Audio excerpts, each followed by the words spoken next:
Hi, I just wanted to chat with you guys and give you a brief update on how Jasmine's doing. So, in our therapy session today, we actually addressed two different activities that were addressing two different goals. So, the first one we were working on was actually a new technique called bouncing that is used to help reduce stuttering. Basically, what it is it's purposeful repetition of sounds and words to kind of promote relaxing the speech mechanism and not focusing on not having as much tension in the muscles used for speech. So if the word was cracker, we would say cracker. So we'd kind of purposefully repeat certain syllables in the word. So that was the first activity we did. We did it both in words and in sentences, and it seemed to be pretty successful. She actually met the goal, and she seemed to be pretty engaged. And then the next activity we worked on was actually fluency bingo. So it's this chart I created.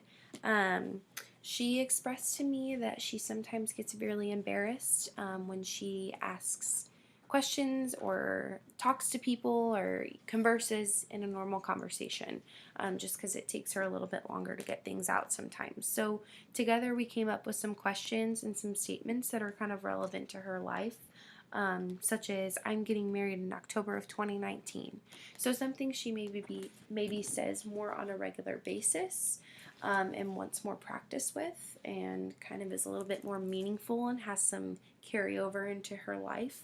So basically she'd just draw a card and say the sentence, and then we'd cover it on the bingo board, and when she got a bingo we'd take a small break. So she seemed to really like that. There were a couple times I'd have to cue her to kind of slow down. I'd tap on the table just to remind her to slow down, or I'd give her a verbal prompt.